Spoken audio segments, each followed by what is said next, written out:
السلام علیکم۔ امید ہے کہ آپ سب خیریت سے ہوں گے اور اپنے گھروں میں محفوظ بھی ہوں گے۔ آج میں آپ کی خدمت میں ایک اور کہانی پیش کرنا چاہتا ہوں۔ اگر یہ کہانی آپ کو پسند آتی ہے تو پلیز لائک، شیئر اور کمنٹ میں بھی ضرور بتائیں تاکہ آپ کے لیے میں اور نئی کہانیاں لا سکوں۔ Also subscribe my channel creepy stories. اس سے مجھے موٹیویشن ملے گی اور میں آپ کے لیے اور نئی اسٹوریز لاؤں گا۔ کہانی کا نام ہے سنسان گلی۔ اس کہانی میں ایک لڑکی رات کے وقت اپنے سہیلی کے گھر سے آ رہی تھی، لیکن راستے میں اس کے ساتھ کچھ ایسا ہوا کہ اسے جانتے ہوئے بھی اس گلی میں مڑنا پڑ گیا جو سنسان تھی اور پراسرار بھی۔ اب آگے کہانی میں یہ سننا ہے کہ کیا وہ لڑکی گھر پہنچ پائے گی یا نہیں، تو جاننے کے لیے آخر تک کہانی ضرور سنیے۔ شازیہ اپنی سہیلی کے گھر میں اس کے ساتھ بیٹھی مووی دیکھ رہی تھی۔ وہ جب باہر کی طرف دیکھتی ہے تو رات ہونے والی تھی۔ وہ جب موبائل میں دیکھتی ہے تو اس میں امی کی 7 مس کالیں آئی ہوئی تھیں، جو کہ فون سائلنٹ پر ہونے کی وجہ سے پتہ نہیں چلی۔ شازیہ اپنی سہیلی سے بولی، اب میں چلتی ہوں، مجھے کافی دیر ہو رہی ہے اور امی بھی میرے لیے پریشان ہو رہی ہوں گی۔ شازیہ یہ کہہ کر برقع پہن کر وہاں سے جانے لگی۔ اس کی سہیلی نے اسے روکنے کی بھی کوشش کی مگر وہ وہاں سے چلی گئی۔ وہ رات کے وقت روڈ کے سائڈ پر اکیلی چل رہی تھی۔ اس کے پاس ایک رکشے والا آ کر رکا اور بولا، کیا آپ نے کہیں جانا ہے؟ شازیہ منع کرتے ہوئے آگے چلی گئی۔ پھر دوبارہ تھوڑی دیر بعد تھوڑے فاصلے پر ایک اور رکشے والا اس کے پاس آ کر رکا اور بولا، میڈم آپ نے کہیں جانا ہے؟ شازیہ نے اس کو بھی منع کر دیا۔ اس کے ساتھ تقریباً 2-3 بار ہی ایسا ہوا۔ رات کا وقت تھا اور پھر شازیہ کو ایک گلی دکھی۔ شازیہ آہستہ سے بولی، مجھے اس گلی سے جانا چاہیے کیونکہ یہ گلی میرے گھر کے قریب پڑتی ہے، لیکن امی نے منع کیا تھا کہ اس گلی میں سے آنے کی کوشش نہ کرنا کیونکہ اس میں ایک بچے کو بے رحمی سے مار دیا گیا تھا، لیکن مجھے اس بات کا یقین تو نہیں، تو میں اسی گلی سے جاؤں گی۔ وہ یہ کہہ کر اس سنسان گلی میں مڑ گئی۔ وہ گلی پہلے سے سنسان تھی اور اب شازیہ بھی اس میں چلی گئی تھی۔ اس گلی میں صرف کچھ گھروں کے علاوہ کہیں بھی لائٹ نہیں جل رہی تھی۔ اچانک سے گلی میں موجود ان گھروں کی بھی لائٹس چلی گئیں۔ وہ چونک کر بولی، کہیں لائٹ تو نہیں چلی گئی؟ وہ سنسان اور اندھیری گلی میں اکیلی چل رہی تھی۔ اچانک سے اس کے پیچھے ہارن بجتا ہے جس سے وہ ڈر جاتی ہے۔ وہ ہارن ایک بائک والے کا تھا۔ وہ بائک والا وہاں سے ہنستا ہوا چلا گیا۔ شازیہ بولی، کتنا بدتمیز تھا۔ وہ یہ کہتی ہوئی آگے جلدی جانے لگی، لیکن حیرت کی یہ بات تھی کہ وہ ابھی بھی اسی گلی میں سے جا رہی تھی جس میں کافی اندھیرا تھا۔ وہ گلی شازیہ کو چھوٹی لگ رہی تھی، لیکن دراصل وہ کافی لمبی تھی۔ وہ بولی، یہ گلی تو ختم ہونے کا نام ہی نہیں لے رہی۔ پھر وہ ایک گٹر کے ڈھکن کے اوپر سے گزر گئی۔ اچانک سے اس کے کندھے بھاری ہونا شروع ہو گئے۔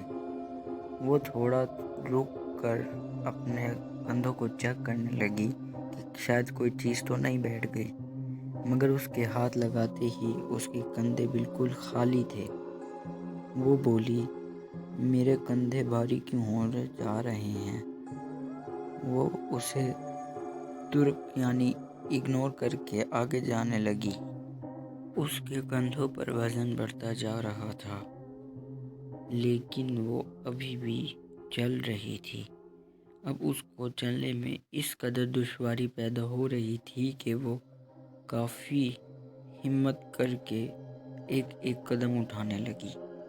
لیکن گلی کے بیچ میں ایک دم سے بیٹھ گئی۔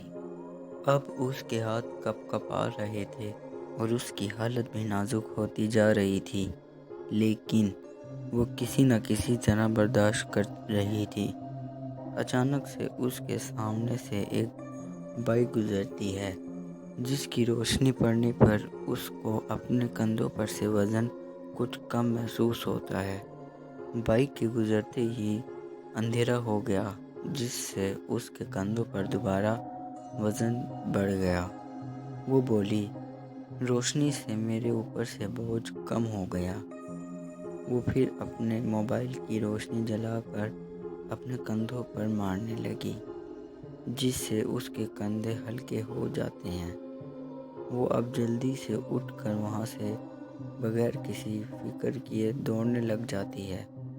اسے صرف اپنے گھر پہنچنے سے مطلب تھا، نہ کہ لوگوں کے باتیں بنانے سے۔ شازیہ بھاگتی بھاگتی گلی کے آخر میں آ گئی۔ اچانک سے گھروں کی لائٹ بھی آ گئی۔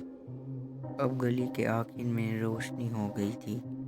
وہ روشنی میں سے ہوتی ہوئی اپنے گھر کی طرف بھاگتی ہوئی چلی گئی۔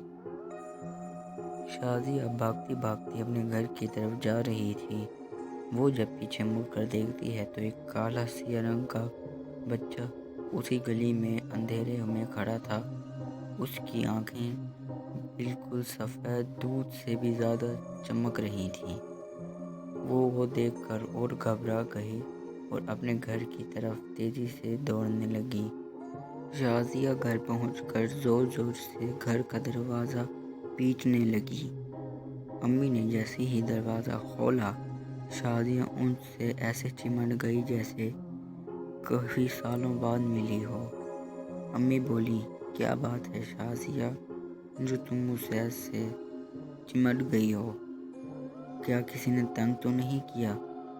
شازیہ بولی، امی آپ صحیح تھیں۔ آپ نے جو اس گلی کے بارے میں بتایا تھا وہ سب سچ ہے۔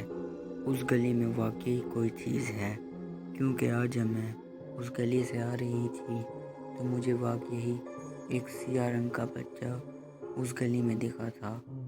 وہ بچہ اس طرح تھا جس سے میرے حوصلے پست ہو گئے۔ میں وہاں سے تیزی سے بھاگی۔ امی بولی، شازیہ تم نے آج دیکھ ہی لیا نا انجام بڑوں کی بات نہ ماننے کا۔ شازیہ بولی، جی امی۔ امی بولی، پھر تم پہلے مجھ سے دم کرواؤ، پھر میں تمہیں کچھ بتاتی ہوں۔ امی دروازہ بند کر کے اس کو ساتھ لے گئیں۔ تھوڑی دیر بعد امی اور شازیہ صوفے پر بیٹھی ہوئی تھیں۔ شازیہ بولی، امی آپ اس سنسان گلی کے بارے میں کچھ بتانا چاہ رہی تھیں، کیا بات ہے وہ؟ امی بولی، آج سے کئی سال پہلے اس گلی کے درمیان والے گھروں میں سے ایک گھر میں ایک فیملی رہا کرتی تھی۔ اس فیملی کے ہر بندے کو تقریباً کوئی نہ کوئی سی تو بیماری تھی۔ اگر ان کے گھر کوئی بھی بچہ پیدا ہوتا تو اس کے دل میں سوراخ ہوتا۔ ایک بار اسی فیملی کے ایک بزرگ نے اپنے پوتے کو اس گلی میں موجود نالے میں ڈال کر اس کو بند کر دیا۔ وہ یہ سب رات میں کر رہا تھا تاکہ کسی کو پتہ نہ چلے۔ شازیہ بولی، پھر امی آپ کو کیسے پتا؟ کیا آپ وہاں تھیں؟ امی بولی، کچھ دن بعد جب نالا صاف کرنے والے آئے تو انہوں نے دیکھا کہ ایک بچے کی لاش اسی گٹر میں سے نکلی ہے، اور جب تحقیق کر کے معلوم ہوا تو پتہ چلا کہ دادا نے اپنے پوتے کو وہیں مار کر گرا دیا تھا۔ اس دن کے بعد سے کوئی بھی اس گلی کے پاس سے نہیں گزرتا۔ لوگوں کا کہنا ہے کہ وہ گلی آج بھی اس بچے کی روح سے پراسرار ہے۔ اسی وجہ سے اس گلی میں سے لوگوں کا گزرنا کم ہوتا گیا اور وہ گلی آہستہ آہستہ سنسان ہوتی گئی۔ شازیہ بولی، اسی وجہ سے مجھے اس گلی میں ایک چھوٹا بچہ دکھا تھا، شاید وہ وہی ہو سکتا ہے۔ سچ میں آج کے بعد سے کبھی بھی اس گلی سے نہیں جاؤں گی۔ وہ یہ کہہ کر امی سے چپک گئی۔ امی بولی، کبھی بھی جنات سے ڈرنا نہیں چاہیے، تم جتنا ان سے ڈرو گے وہ تمہارے ڈر پر اتنا ہی حاوی ہوں گے۔ اور پھر آخر میں امی بولی، اصل میں تو جنات سے زیادہ انسانیت سے ڈر لگتا ہے۔ اس کہانی سے میں ایک پیغام آپ تک پہنچانا چاہتا ہوں کہ اگر آپ کسی مصیبت میں ہوں تو کبھی بھی اس سے گھبرائیے گا نہیں، بلکہ اسے فیس کرنا سیکھیں، اس میں صبر کرنا سیکھیں، تاکہ اللہ اپنے بندے سے راضی ہو جائے۔ تو کیسی لگی آپ کو آج کی کہانی؟ اگر پسند آئے تو لائک کریں، شیئر کریں اپنے گھر والوں اور دوستوں کے ساتھ، اور میرے چینل کریپی سٹوریز کو بھی سبسکرائب کریں تاکہ میں وہ سٹوریز آپ کے لیے لا سکوں۔ اپنا خیال رکھیں اور اپنے پیاروں کا بھی خیال رکھیں۔ اللہ حافظ۔